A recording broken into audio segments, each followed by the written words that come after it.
les invito a que vayan conmigo al Evangelio de Mateo. En el Evangelio de Mateo, capítulo 14, versículos del 22 al 23, vamos a estar considerando el día de hoy. Si son tan amables, se ponen de pie y leemos la palabra del Señor. Mateo 14, versículos del 22 al 33. Dice así la palabra del Señor.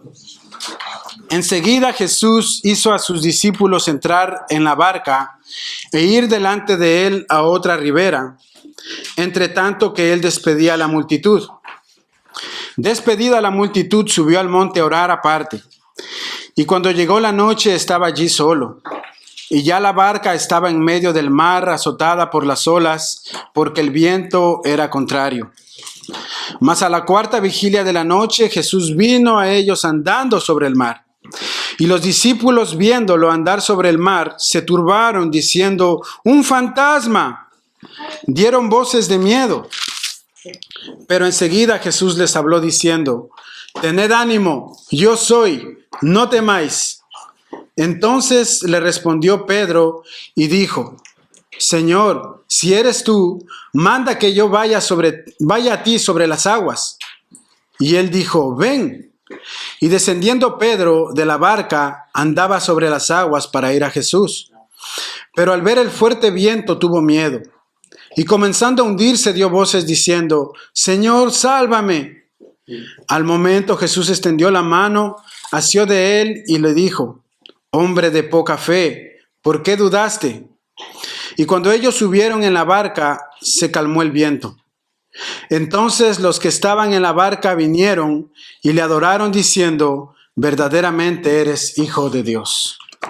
Amado Dios y Padre nuestro que estás en los cielos, queremos alabarte una vez más y bendecir tu santo nombre. Queremos darte gracias, bendito Señor, por este tiempo, por haber dispuesto tú en nuestros corazones el congregarnos en este día, el día del Señor.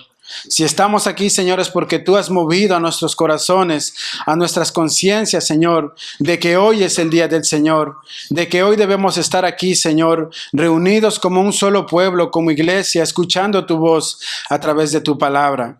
Por eso queremos rogarte, Señor, ahora, que tú tengas misericordia de nosotros, que no tomes en cuenta nuestros pecados, bendito Señor, sino que tú puedas visitarnos, tú puedas hablar a nuestras vidas, tú puedas bendecir tu palabra, Señor, y puedas usar mi vida como vaso de barro, Señor, como instrumento en tus manos para compartir tu palabra a mis hermanos, oh Señor, y que juntos seamos edificados para la alabanza y la gloria de tu nombre, Señor. Te lo pedimos a ti en el nombre de Jesús. Amén. Amén, mis hermanos. Pueden tomar sus asientos. Bien, mis hermanos, como les comentaba, estamos viviendo tiempos difíciles, tiempos de angustia, rumores de guerra. Y tarde o temprano vamos a tener que padecer por causa de estos gobiernos que están habiendo en estos tiempos. Tal vez seremos afectados directamente o indirectamente. No les temas a las grandes tormentas, es el título de mi predicación. Y antes de comenzar, quería comentarles que existe un libro, no sé si tal vez alguno lo haya leído ya. Existe un libro que se titula Si quieres caminar sobre el agua, tienes que bajarte del barco. En el prefacio de este libro, su autor, John Ortberg, comenta lo siguiente, se los voy a compartir. Este hombre dice: la Biblia es, entre otras cosas, una lista de caminatas inolvidables. La primera la dio Dios mismo, según se nos dice que solía caminar por el huerto al fresco de la tarde. Luego tenemos la ardua caminata que tuvo Abraham en el monte Moriah para ofrecer a su hijo como sacrificio vivo. También la caminata libertadora que Moisés y los israelitas dieron cuando atravesaron el Mar Rojo por tierra seca. La caminata frustrante que les llevó a deambular por el desierto por más de 40 años. La caminata de Josué para rodear Jericó cuando los muros se desplomaron. Y la iluminada caminata a Emaús cuando Jesús se unió a 2 de sus discípulos que iban en el camino. La caminata interrumpida de Pablo a Damasco, cuando el Espíritu Santo lo derribó y Saulo se convirtió en creyente. También la caminata tan triste y santa que recibió su propio nombre, la caminata desde el pretorio al Gólgota, llamada la Vía Dolorosa. Pero la caminata más inolvidable, dice este autor, de toda la Escritura, es la caminata que dio Pedro el día que se bajó del barco y caminó sobre el agua. Dice él, es inolvidable no por la superficie sobre la que Pedro caminó, sino por con quién estaba a su lado caminando, que era Jesús. Hermanos, Mateo nos presenta en el relato de hoy esta hazaña, este milagro que aconteció. Pero también nos muestra como en 3 secciones o en 3 ciencias, en 3 escenas, en 4 escenas, perdón, unos actos como si fuera un drama de lo que aconteció en esa noche cuando los discípulos estaban a punto de naufragar en el mar. Y quisiera compartirles con ustedes. El primero es que Jesús se aparta de sus discípulos.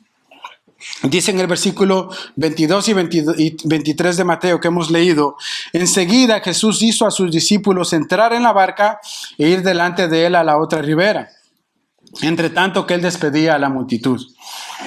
Despedida la multitud, subió al monte a orar aparte, y cuando llegó la noche estaba allí solo. En los evangelios sinópticos, mis hermanos, se relata esta misma historia, este mismo episodio del Salvador andando por el agua. Pero antes de llegar a este episodio, nosotros podemos ver el relato de la alimentación de los 5,000. Si usted lee Mateo, si usted lee Marcos, si usted lee Lucas, que son los evangelios sinópticos, usted va a ver que antes de este evento de la caminata sobre el agua, ocurre la alimentación de los 5,000. Y el evangelista Juan nos relata cómo se conectan estos milagros, ya que Juan nos dice en el capítulo 6 de su evangelio, en el versículo 14 y 15, que la gente entonces, al ver la señal que Jesús había hecho, decían, verdaderamente este es el Hijo de Dios que vino al mundo. Por lo que Jesús, dándose cuenta de que iban a venir por la fuerza para hacerle rey, se retiró él solo otra vez al monte. Es lo que aconteció antes de que ocurriera la caminata sobre el agua. Ahora, yo quiero que usted note conmigo, mis hermanos, que Jesús se retiró solo al monte a orar. Ya que esta gente, al ver que Jesús hizo un gran milagro de multiplicar los panes y los peces, esta gente se determinó que Jesús era la persona que ellos querían como su rey. ¿Por qué?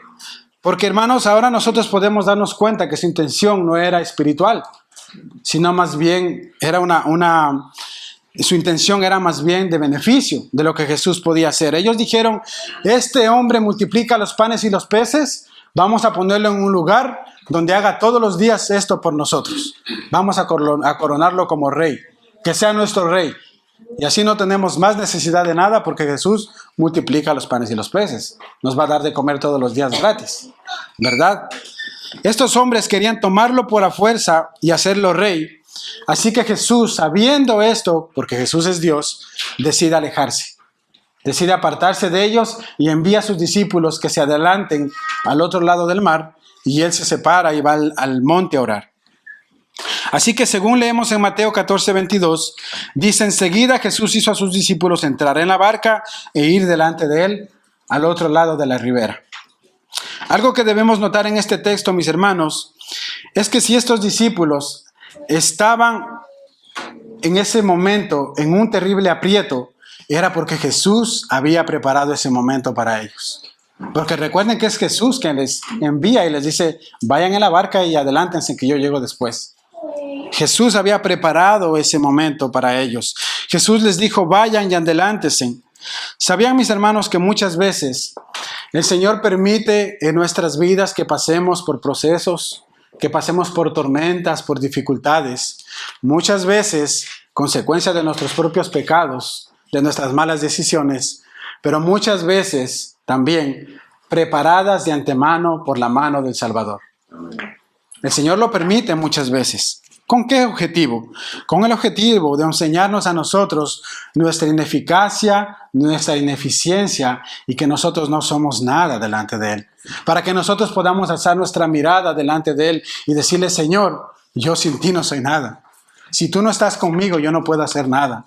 Y reconocerle a Él como el único Dios verdadero. Entonces Dios permite muchas veces esos momentos de tristeza en nuestro corazón, de angustia, de travesía como en un mar que está ahí un poco agitado, ¿verdad? Y donde nos turbamos muchas veces.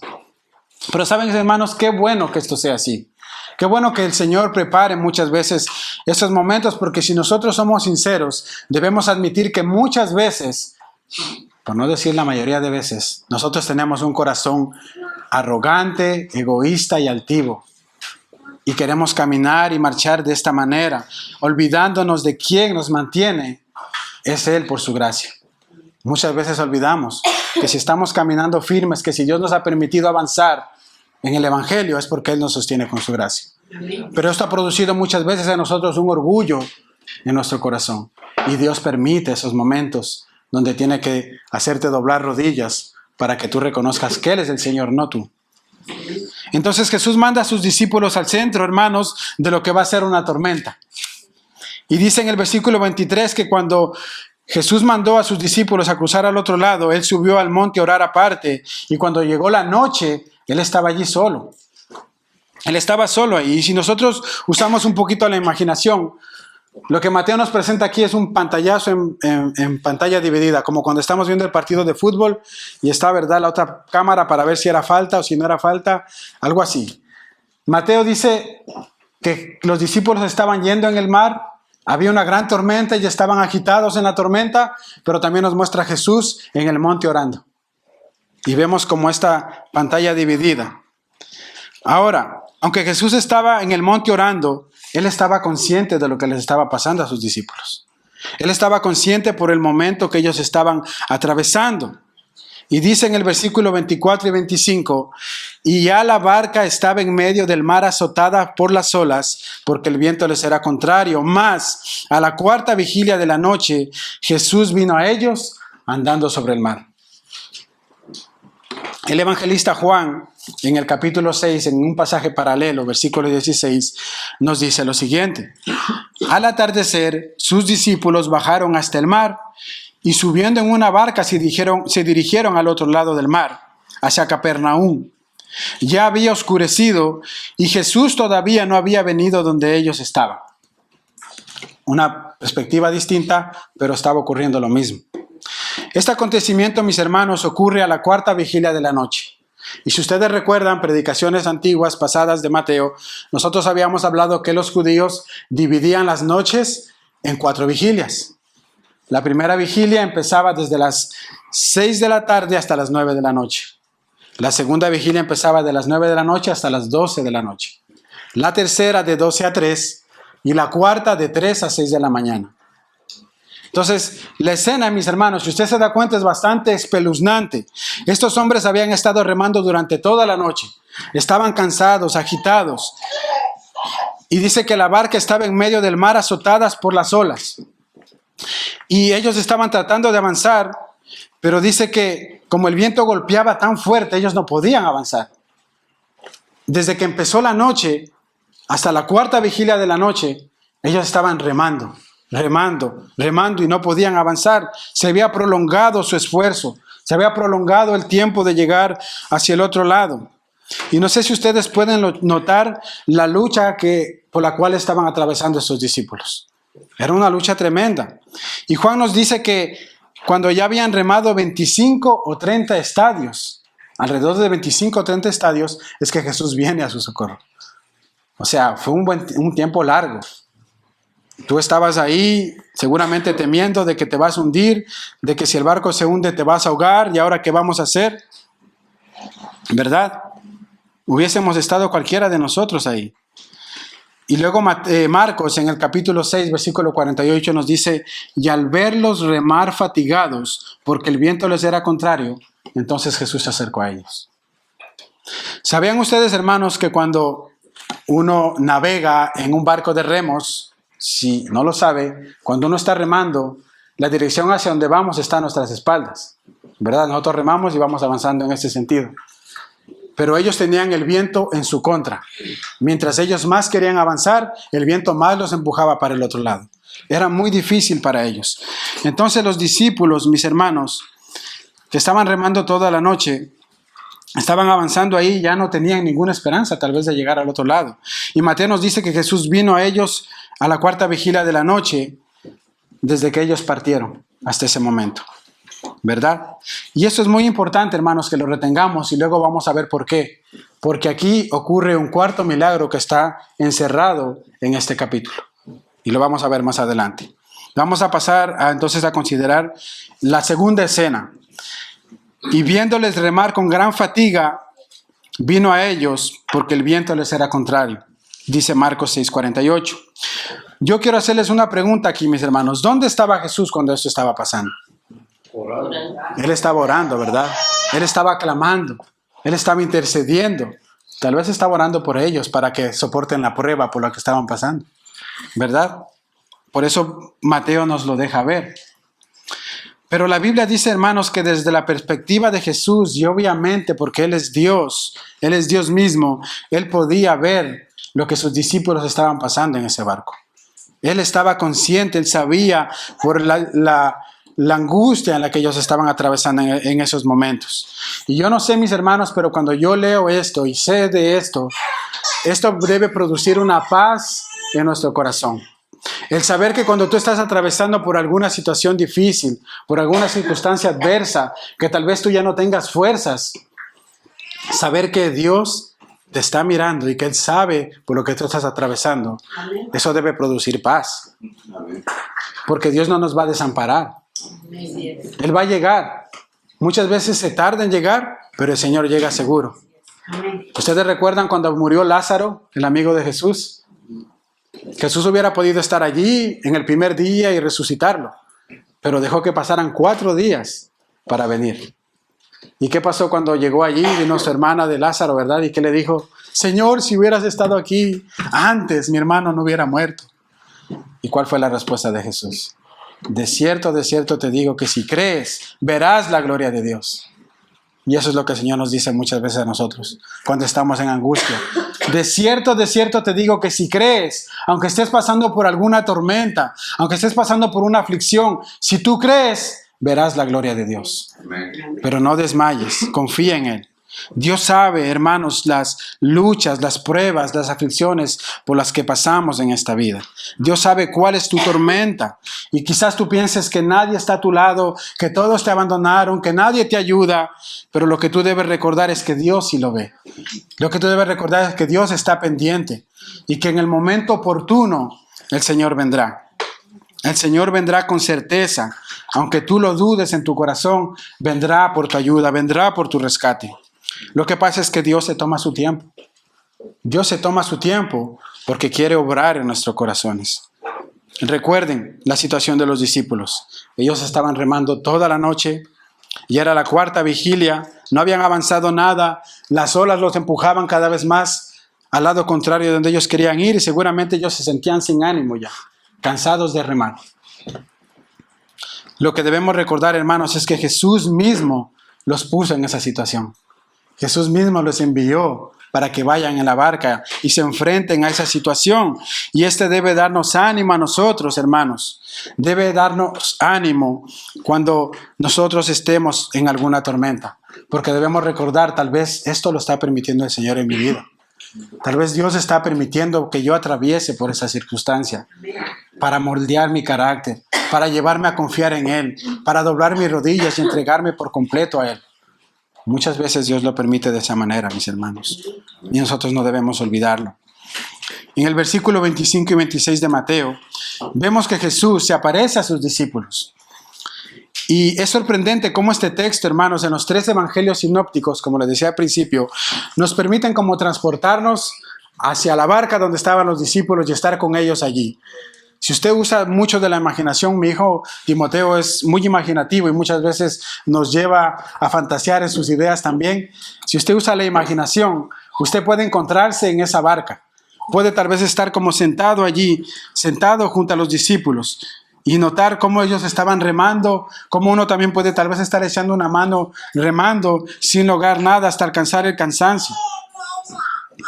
No sé si usted alguna vez, por ejemplo, sobre todo los varones, han conducido durante toda la noche cuando vamos de vacaciones a la mar de España, ¿verdad? Cogemos la carretera a la noche y estamos conduciendo tan concentrados y eso produce cansancio, fatiga. Y parece que cuando ya la esposa se duerme, los niños se duermen, la suegra se duerme, uno está concentrado en el volante y de repente una ramita golpea el carro, ¡pum! Y uno, como va concentrado, piensa que chocó contra algo, porque vamos tan concentrados y pensamos que esa ramita es algo grande que chocó contra nuestro coche, ¿verdad? Lo que quiero decir, mis hermanos, es que a las alturas del cansancio de la noche, uno interpreta las cosas de manera exagerada, porque estamos tan concentrados. Pues lo mismo les pasó a los discípulos. Ellos estaban ahí remando toda la noche, estaban allí, de repente Cristo viene como un fantasma, podemos decir. Ellos ven la silueta de Jesús que se estaba acercando y dice el texto que literalmente ellos se turbaron y tuvieron miedo y comenzaron a dar voces. Se asustaron diciendo, auxilio, viene un fantasma. Porque ya de lo cansado que estaban exagerando las cosas. No se dieron cuenta que era Jesús que se estaba acercando a ellos. Pero estaban tan cansados que lo vieron así. En el versículo 26 de Mateo vemos la reacción de ellos. Y los discípulos, viéndole andar sobre el mar, se turbaron diciendo, un fantasma, y dieron voces de miedo. ¿Se da cuenta? Esto es muy importante, hermanos, porque dice el texto que los discípulos sintieron miedo. Seguramente muchos de nosotros en una situación similar sentiríamos miedo. ¿Se imagina estar en medio del mar ahí y que venga como un fantasma caminando, acercándose a usted? Viene la muerte a llevarme, seguramente. Nos asustaríamos, estaríamos en pánico, ¿verdad? Aterrorizados igual que los discípulos. Pero hermanos, ¿saben qué es lo interesante? Que la palabra de Dios nos dice por qué ellos tuvieron miedo. Ellos, mis hermanos, habían estado en muchos de los milagros de Jesús. Ellos vinieron de ver un milagro tan grande que Jesús multiplicó panes y peces para dar de comer a una multitud. Pero, mis hermanos, cuando nosotros vamos a Marcos capítulo 6, versículo 52, acompáñenme. Marcos capítulo 6, vemos por qué ellos dudaron. Vemos por qué ellos se asustaron, se aterrorizaron al ver a Jesús venir sobre el agua. Fíjese lo que dice Marcos 6, versículo 52. Dice ahí, porque aún no habían entendido lo de los panes, por cuanto estaban endurecidos sus corazones. El corazón de los discípulos, a pesar de estar andando con Jesús, estaba endurecido, estaba incrédulo. No podían aún creer que Jesús era verdaderamente el Dios hombre que vino a esta tierra. Y por eso ellos se turbaron en su corazón, y en lugar de confiar, en lugar de decir, si hemos venido viendo tantos milagros que Jesús hizo, si vemos a alguien que está caminando por el agua, seguramente Él es Jesús, porque ya nos ha mostrado su poder. Pero como su corazón estaba incrédulo todavía, estaba duro, ellos no creyeron. ¿Y qué hicieron? Se espantaron, tuvieron miedo. Y por eso reaccionaron de esa manera, mis hermanos. Y como alguien dijo alguna vez, cuando el hombre no le tiene temor al Dios creador, terminará temiéndole a lo creado. Y así es el corazón de los hombres. No tienen el temor de Dios en su corazón, pero tienen miedo de muchas otras cosas. Y se espantan y se asustan y viven afligidos y viven asustados, porque no está el temor de Dios, el verdadero temor en tu corazón. Y no decimos un temor de miedo, sino un temor de reverencia, de respeto, de honra a nuestro Dios.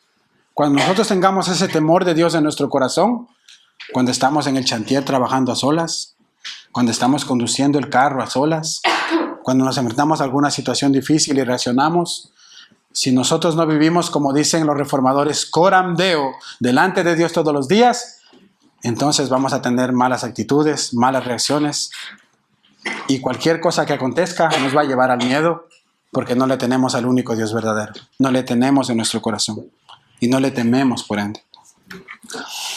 En el tercer punto, entonces, vemos a Jesús junto con sus discípulos. En el versículo 27 dice, pero enseguida Jesús les habló diciendo, tened ánimo, yo soy, no temáis. Y los eruditos bíblicos dicen que este versículo, en el literal, dice de la siguiente manera, yo soy, no teman. Que el Señor les dijo así, cuando estaban ellos asustados. Yo soy, no teman. Y debemos entender, hermanos, que en esos momentos de dificultad, en esos momentos de prueba de nuestra vida, cuando nosotros estamos aterrorizados por nuestro corazón incrédulo, muchas veces llegamos a perder la esperanza en el Dios que hemos creído. Llegamos a perder la esperanza. Y por eso el Señor tiene que recordarnos muchas veces, el gran yo soy, tiene que recordarnos muchas veces que Él está a nuestro lado. El gran yo soy. Y Él no solo está con nosotros, sino que Él está a nuestro lado, así como lo hizo con sus discípulos. Jesús no se quedó caminando en el agua. Dice que Él se subió a la barca y se sentó con ellos en la barca. Y muchas veces cuando nosotros recordamos esta verdad y estamos en la tormenta de la vida, el Señor va a venirse a sentar en nuestro barco a nuestro lado y va a extender su mano de gracia y nos va a sostener. Amén. Cuando nosotros creemos en Él. Amén. Debemos creer en esto, mis hermanos.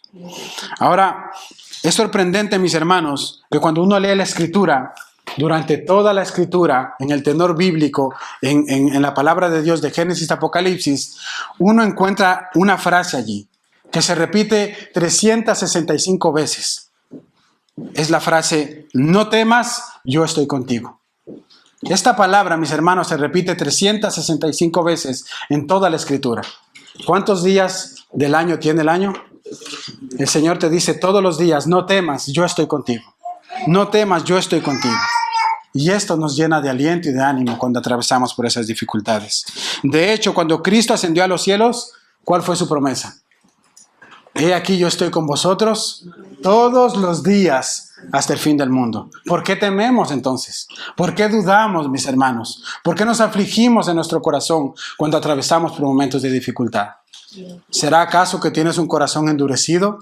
¿Será acaso que tienes un corazón incrédulo? Quiera Dios que no. Quiera Dios que te ayude a confiar en esos momentos y en lugar de llenar de temor tu corazón, de llenarte de espanto, dobles tus rodillas y digas, Dios, ayúdame, tú eres grande, tú eres fuerte, tú estás a mi lado. Y que recordemos una frase que a mí me marcó hace muchos años, que yo la escuché en mis inicios de cristiano, que alguien dijo, no vengas delante de Dios a decirle cuán grandes son tus problemas. Dile a sus problemas cuán grande es tu Dios, para que tu corazón marche confiado y firme delante del Señor. Hermanos, cuando nosotros pensamos esto, debemos recordar lo que dijo el Señor en Hebreos 4, lo que dice la palabra en Hebreos 4:15. Dice ahí en Hebreos 4:15, porque no tenemos un sumo sacerdote que no pueda compadecerse de nuestras flaquezas, sino uno que, siendo tentado en todo como nosotros, pero sin pecado. La palabra de Dios nos recuerda, mis hermanos en Hebreos, que nosotros tenemos a un intercesor, que es Jesucristo, que intercede por nosotros noche y día como un sumo sacerdote que nos comprende. Él se hizo hombre, tomó la forma de hombre como nosotros y padeció las mismas dificultades que nosotros padecimos. Y cuando nosotros nos acercamos confiadamente a Él, el Señor nos entiende. El Señor nos entiende porque Él se identifica con nosotros. Él pasó las mismas tentaciones, las mismas pruebas, las mismas luchas que tú y yo pasamos día a día. Y cuando te acercas a Él, Él no está ajeno de tu dolor. Él te escucha. Él sabe lo que tú estás pasando. Y dice que Él está ahí con nosotros todos los días. Entonces debemos acercarnos al trono de la gracia para recibir el oportuno socorro. Amén. Bien, mis hermanos, recuerden que la historia comenzó con Jesús, aparte de sus discípulos. Luego en el acto 2 vimos que Jesús sabía lo que ellos estaban pasando, viéndolos remar con gran fatiga. En el acto 3 vemos que Jesús se aparece y está al lado de ellos. Y ahora entonces pasemos a considerar el cuarto acto o la cuarta escena que tiene que ver con Pedro. Pedro, ¿verdad? Ustedes conocen este personaje. Es un personaje que sobresale mucho en los evangelios por su carácter, por su impulso que él tenía, ¿verdad? Pues, por ejemplo, ¿recuerdan cuando Pedro, cuando vinieron a arrestar a Jesús, en su impulso de hombre sacó la espada y yo estoy seguro que él quiso cortarle la cabeza al soldado, pero como era de noche, le salió cortando la oreja. Recordamos este acto de Pedro, ¿verdad? Pedro también en su interés, mis hermanos, estuvo dispuesto a cortarle la cabeza a este soldado, pero no pudo. ¿Y cómo olvidar aquella vez cuando le dijo al Señor Jesús: Señor, aunque todos estos te negaren, yo no te negaré, Señor. Yo voy a estar contigo, así me toque morir. ¿Y cuál fue la respuesta de Jesús? De cierto te digo, que antes de que cante el gallo esta noche me vas a negar 3 veces. Pero Pedro era así, mis hermanos, era muy impulsivo, muy emotivo, ¿verdad? ¿Y qué es lo que pasa? Que aquí en esta escena, la Biblia dice que Pedro le habla al Señor en ese momento. ¿Y qué le dice en el versículo 28? Le dice: entonces le respondió Pedro y le dijo: Señor, si eres tú, manda que yo vaya sobre ti, sobre las aguas. Manda que yo vaya a ti sobre las aguas. En esa barca, mis hermanos, estaban también los otros 11 discípulos. Y ninguno de ellos se le pasó por la mente decirle esto al Señor. Pero a Pedro sí. A Pedro se le ocurrió. Porque Pedro era más atrevido que ellos, ¿verdad? Era más emotivo que ellos. Entonces le dice Pedro al Señor: Señor, manda que yo vaya sobre las aguas y yo iré. Y esta parte es muy importante, mis hermanos, y quiero que me presten mucha atención aquí. Porque, mis hermanos, lo que el Señor hizo con Pedro ocurrió solamente con Pedro. En ese sentido, nosotros no podemos decir: si Pedro caminó sobre las aguas, entonces yo también voy a caminar sobre las aguas. Eso no tiene sentido, mis hermanos. Porque las órdenes de Dios son las capacitaciones de Dios. Cuando Dios da una orden a un hombre, lo capacita para hacer esa función a la que Él lo llamó. Y nosotros caminaremos por el buen sendero cuando lo obedezcamos, obviamente. Mire, Pedro primero quiso saber si estaba en la perfecta voluntad de Dios que él caminara sobre las aguas. Pedro no se bajó a tontas y a locas del barco y comenzó a caminar. Él le dijo: Señor Jesús, si eres tú, manda que yo vaya por las aguas y yo voy a caminar. Él no se bajó del agua así nomás y esperó la orden del Señor. El Señor le dijo: ven, le dio una orden y entonces Pedro pudo caminar. Muchos mal han interpretado esto, mis hermanos, como le digo, pensando que como Pedro lo hizo, pues yo también me voy a caminar sobre el mar, sin haber recibido una orden del Señor. Y cometemos un grave error. La fe, mis hermanos, que nosotros tenemos, no es una fe ciega, no es una fe que está separada de la razón. Es una fe que comunica muy bien con nosotros. Y cuando Dios nos da una palabra, una orden, entonces nosotros vamos a poder realizarla. La fe no es un impulso o un sentimiento. La fe es un reconocimiento de lo que Dios ha dicho y nosotros debemos disponer nuestro corazón para obedecer, así como lo hizo Pedro. Ahora, si usted nota bien, ninguno de los otros discípulos, después de ver a Pedro andar sobre el agua, se lanzó tampoco a andar por el agua. Ellos se quedaron sentados, porque el que recibió esta orden fue Pedro. Nosotros debemos estar claros, hermanos, de lo que es un llamamiento de Dios y de lo que es una carrera. John Ortberg, nuevamente cito al mismo hermano del inicio, lo define de esta manera. Fíjese bien. Él dice: un llamamiento es algo que yo recibo por parte de Dios, Dios me capacita y yo lo hago. Una carrera es algo que yo decido por mí mismo. Continúa y dice: una carrera promete categoría, dinero y poder. Un llamamiento generalmente promete dificultad y hasta algún sufrimiento. Una carrera tiene que ver con promociones y fama. Pero un llamamiento, por lo general, es de descenso de categoría, porque el Señor dijo que el que quiera ser mayor de todos tiene que ser el menor de todos.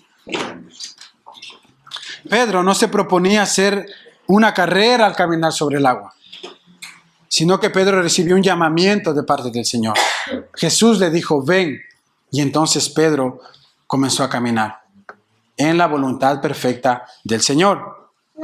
Pero saben, mis hermanos, muchas veces, muchos cristianos no toman en serio el llamamiento de Dios. No toman en serio el llamado que Dios nos ha hecho. Y lo podemos notar, mis hermanos, lamentablemente, en la misma iglesia. Cuando nosotros somos llamados a comprometernos con el asistir a la iglesia, al culto los domingos, muchas veces nosotros perdemos de vista este llamado, este mandato de Dios, y es por eso que en muchas ocasiones vemos esta iglesia en las oraciones siempre casi vacío, en las reuniones de vigilia casi siempre vacío, vemos personas que vienen un domingo, otro domingo no vienen, porque no toman en serio el llamado de Dios. Toman el congregarse en la iglesia como una actividad más en la semana. Como cuando tú vas al gimnasio, como cuando vas a correr.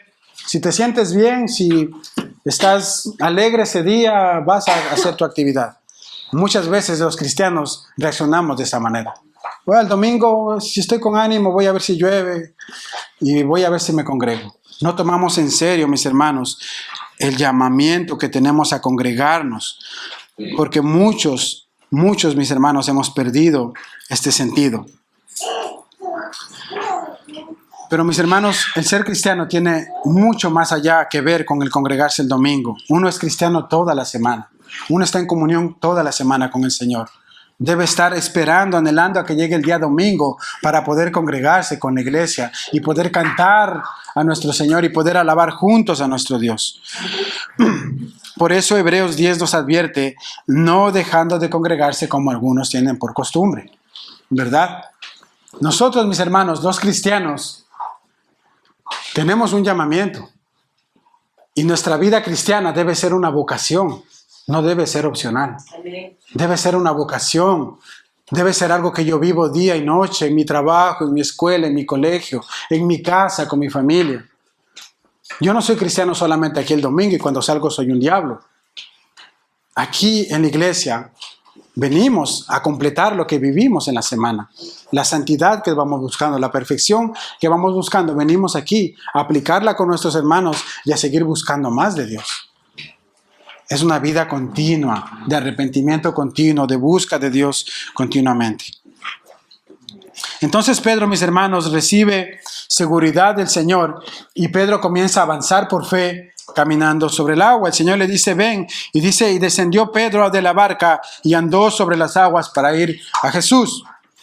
No sabemos cuánto tiempo duró esta caminata de Pedro sobre el agua, mis hermanos, pero seguramente Pedro dio sus par de pasos de gloria, ¿verdad? Seguramente caminó sobre el agua. Pero Pedro, de repente, dice el texto que comenzó a hundirse. Comenzó a hundirse. Pero al ver el fuerte viento, versículo 30, tuvo miedo y comenzando a hundirse, dio voces diciendo, Señor, sálvame. Y aquí viene la pregunta. ¿Por qué Pedro comenzó a hundirse? Si él caminó, dice que caminó sobre las aguas. ¿Por qué Pedro comienza a hundirse entonces? Cuando Pedro se baja del barco, empieza a dirigirse a Jesús, él tenía su mirada puesta en el Maestro. Él tenía puesta su mirada en el Salvador. Pero de repente, cuando Pedro comienza a dar un par de pasos más, comienza a ver las olas, comienza a ver los vientos y comienza a ver que las aguas se agitan y pierde su enfoque de la mirada de Cristo. Y comienza a fijarse en la tormenta que lo rodea y pierde su esperanza y pierde su fe y por eso comienza a hundirse. Es lo que le pasó a Pedro, mis hermanos. En las dificultades de la vida, en las tormentas de la vida que nosotros atravesemos, debemos estar puestos la mirada en Cristo, puestos la mirada en Él, en el Maestro. Porque si tú no tienes puesta la mirada en Cristo, las dificultades de la vida te van a ahogar y te vas a hundir. Téngalo por seguro, amado hermano, si en el tiempo de la tormenta usted no tiene los ojos puestos en Cristo, usted no tiene su confianza anclada en la cruz, de repente va a comenzar a hundirse. De repente va a hundirse. Porque así como Pedro entendió a través de esta lección que la fe es cuestión de enfoque, donde está enfocada tu mirada, así nosotros también debemos saberlo. La fe es cuestión de enfoque. Mi fe no depende de las circunstancias, mi fe no depende del trato de mis hermanos, mi fe no depende de lo bien o lo mal que me vaya en la vida, mi fe depende de Cristo. Mi salvación está en Él y mi rumbo, mi fijo debe ser a Él. La meta debe ser Cristo. Déjame decirte, hermano, que mientras Pedro tuvo sus ojos fijos en el Salvador, le fue bien, pero cuando comenzó a ver la tormenta, es que comenzó a hundirse. Y lo maravilloso de esta historia, mis hermanos, es que aunque Pedro fracasó en ese momento le faltó la fe, a pesar de su duda, Pedro fue rescatado por el Señor. Mire versículo del 31 al 33. Al momento Jesús extendió la mano y asió de él y le dijo: hombre de poca fe, ¿por qué dudaste? ¿Se da cuenta? Pedro comenzó a dudar. Y cuando ellos subieron en la barca, se calmó el viento. Entonces los que estaban en la barca vinieron y le adoraron diciendo: verdaderamente eres hijo de Dios. Por lo general, mis hermanos, casi siempre nos referimos a este pasaje como el milagro de andar sobre las aguas, ¿verdad? Y es normal porque es lo que sucede. Pero si nosotros somos minuciosos con este pasaje, vamos a notar que en realidad pasaron 4 milagros en este evento que acabamos de ver. El primero, vemos a Jesús caminando por el agua, ¿verdad? Vemos a Jesús calmando la tormenta. Lo segundo que vemos es a Jesús caminando por el agua. El tercer milagro que vemos, y tal vez el más extraordinario, es que Pedro caminó sobre las aguas. Jesús es Dios y Él puede andar sobre cualquier superficie. Pero que Pedro caminara sobre el agua, eso es un milagro, ¿verdad? Pero, mis hermanos, cuando vamos a un pasaje paralelo, en un evangelio parecido, sinóptico, Juan, capítulo 6, versículo 21, fíjese lo que dice allí. Juan 6, 21. Ahí vamos a ver el cuarto milagro, que tal vez Mateo no lo narra, pero lo narra Juan.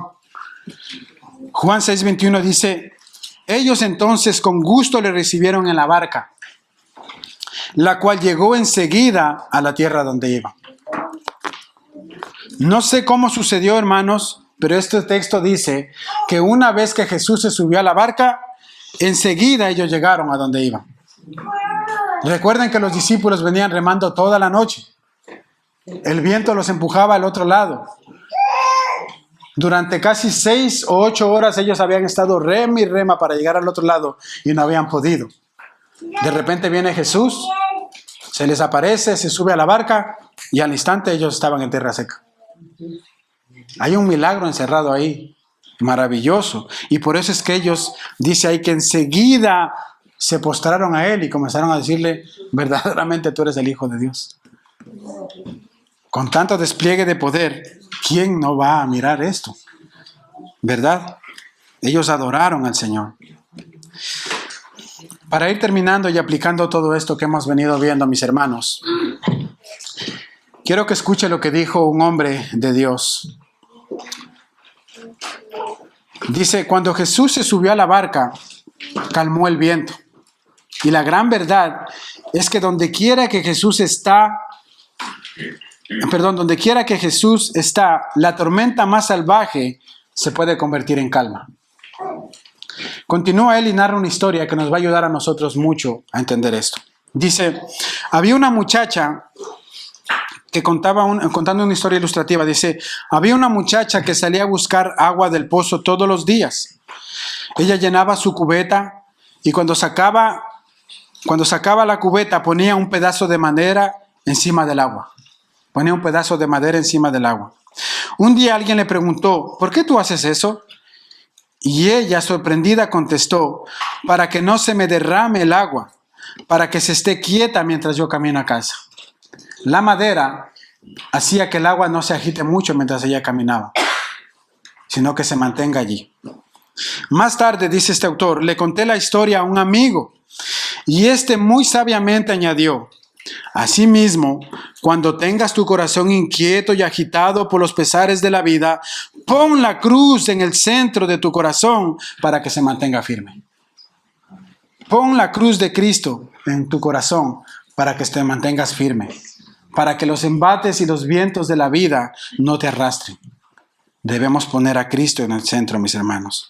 Eso es lo que cada uno de nosotros debemos hacer, amados hermanos. En momentos de tormenta, en momentos de dificultad, en momentos de tensión, recuerda que la cruz de Cristo está allí.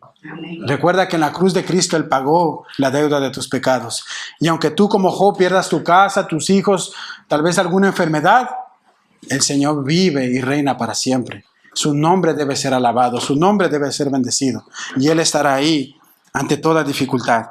Eso es lo que cada uno de nosotros debemos recordar. Dice un autor, el Señor es el único que puede capacitarnos para soportar las más terribles tormentas. Él puede darnos fuerzas para andar por el fuego y el agua sin hacernos daño y para vencer todos nuestros enemigos. Moisés lo hizo en Egipto, Daniel en Babilonia, Cristo en la cruz. Todos esos son ejemplos de su gran poder. Si nosotros seguimos a Cristo, no debe haber temor en nuestro corazón. Puede que las aguas parezcan profundas y que las dificultades te ahoguen, pero si Jesús te dice, ven, no temamos, sino que tengamos esperanza en Él. El que cree en mí, dijo el Señor, las obras que yo hago, éste las hará y mayores las hará, dijo el Señor. Queridos hermanos y amigos, nosotros debemos recordar esta verdad todos los días en nuestro corazón. Recuerda, mi hermano, que Cristo murió en la cruz por ti. Que a pesar de los embates y las dificultades de la vida, el Señor prometió estar contigo todos los días hasta el fin del mundo. Dios trajo a su Hijo Jesucristo, que era santo y sin mancha, sin pecado, y le trató como si fuéramos uno de nosotros, para que Él sea el justo juez que muere en la cruz por nuestros pecados.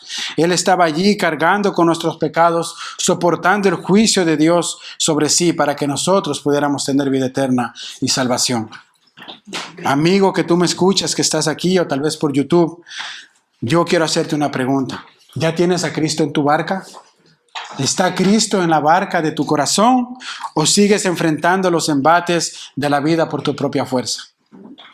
Tal vez vas a resistir por algún momento, eso es seguro, pero déjame decirte que por más que tú soportes, va a llegar un día la tormenta de la ira de Dios a tu vida y no habrá escapatoria. No habrá escapatoria. Y si tú no tienes a Cristo como tu único y suficiente Salvador, te hundirás en la más terrible profundidad y no habrá más esperanza para ti. Por eso yo quiero invitarte hoy para que tú vengas a Cristo en arrepentimiento y fe. Ven a Cristo, pon a Cristo en el centro de tu corazón para que Él te conceda salvación y vida eterna. Y a nosotros, amados hermanos, recordemos que las tormentas y las dificultades de la vida, Dios muchas veces la permite para obrar en nuestros corazones. Es en la tribulación donde se produce la paciencia. Es en las incertidumbres donde nuestra fe se fortalece. Así que sigue confiando en Cristo, continúa por el camino estrecho, puesto tu mirada en el autor y consumador de nuestra fe, en Cristo Jesús. Amén. Amén. Oremos, mis hermanos. Amado Dios y Padre, te damos gracias, Señor. Bendito Dios, nosotros sabemos que vivimos en un mundo caído.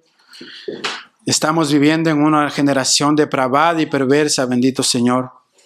Una generación que ha decidido desechar tu nombre, bendito Señor, de sus casas, de sus hogares, de sus corazones. Sabemos que vivimos en una generación llena de pecado y de maldad, Señor. De hecho, tú dijiste, hallaré fe cuando vuelva yo a esta tierra. Y ciertamente la fe de muchos se ha apagado, Señor. Y muchas veces nosotros pasamos por angustias, por dificultades, causadas tal vez por nuestro propio pecado, pero otras también por calumnias, mentiras, por personas no creyentes que nos hacen la vida imposible. Pasamos angustias y dificultades, Señor, por los gobiernos que están habiendo hoy en día, anticristianos, bendito Señor. Y seguro enfrentaremos dificultades más adelante, peores aún, Señor. Yo quiero orarte en esta hora, bendito Rey, para que tú nos permitas estar anclados en la cruz de Cristo, para que tú nos ayudes y fortalezcas nuestros corazones, Señor, para que el día de mañana, cuando atravesemos una tormenta, podamos alzar los ojos a los montes y decir, ¿de dónde vendrá mi socorro? Mi socorro viene de Jehová, que hizo los cielos y la tierra. Y estar firmes en ti, Señor. Bendice a tu iglesia, Padre amado. Bendice a tu pueblo, bendito Dios. Ayúdanos a confiar en ti con todo nuestro corazón, a no quitar la mirada de Cristo, Señor. Te lo pedimos en el nombre de Jesús. Amén.